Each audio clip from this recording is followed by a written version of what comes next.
Alors aujourd'hui nous nous retrouvons car je tenais à partager avec vous une information liée aux crypto-monnaies et à UNICEF. Alors en fait bon ça après chacun adhère ou n'adhère pas, ça c'est personnel, mais enfin pour ma part en fait je suis donateur occasionnel à l'UNICEF parce que je trouve que c'est un fonds d'aide aux enfants qui a du sens à travers le monde. Et donc j'ai eu l'agréable surprise en fait de découvrir que UNICEF permet depuis peu, enfin depuis fin 2019 en fait, de faire des dons en crypto-monnaie. Ce qui est intéressant.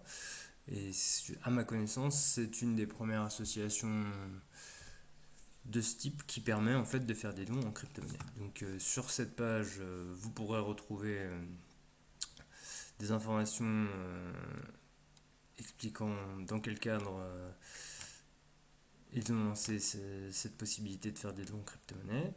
Et en allant sur lp.unicef.fr/faire un don en crypto-monnaie, je vous remettrai le lien en description de la vidéo, vous accédez donc à cette page qui vous permet de faire un don en crypto-monnaie. Donc en fait, si vous cliquez ici, vous pouvez en savoir plus.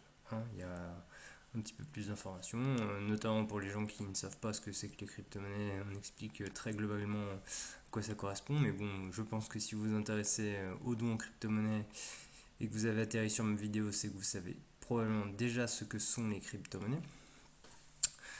Mais néanmoins, on retrouve des informations générales, donc ça c'est bien parce que ça va aider à vulgariser ce que sont les crypto-monnaies et donc à les rendre plus connues et plus utilisées à travers le monde. Donc ça va dans le bon sens pour l'utilisation et la démocratisation des crypto-monnaies. Et donc, si on revient sur la page de don, en renseignant son nom, son prénom et une adresse email, on va pouvoir faire un don dans différentes crypto-monnaies, à savoir bien sûr la plus connue de toutes, le Bitcoin. Ensuite, une autre crypto-monnaie très connue et très utilisée, l'Ethereum, mais également en Litecoin, en Ripple, en DAI, en Dash, en Monero, en EOS ou en Stellar, qui sont, sauf erreur de ma part, toutes des crypto-monnaies basées sur la blockchain ERC20, donc c'est-à-dire en fait sur la blockchain Ethereum, hormis le Bitcoin, bien sûr.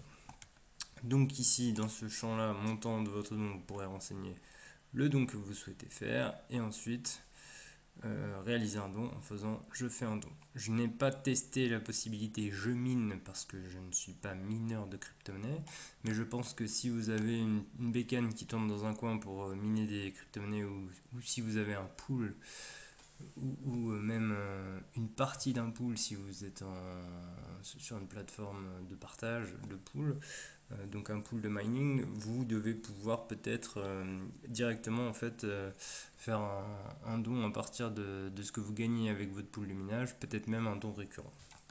Ça reste à voir. Donc voilà, c'était une courte vidéo, je vais l'arrêter là. J'ai trouvé ça très intéressant en fait que UNICEF permette de faire des dons en crypto-monnaie. C'est encore assez rare de pouvoir utiliser les crypto-monnaies dans la vie de tous les jours. Et donc, pour faire un don à une association, et qui plus est une association qui vient aux aides aux enfants, j'ai trouvé ça assez génial et donc je voulais vous le partager. Voilà, à bientôt.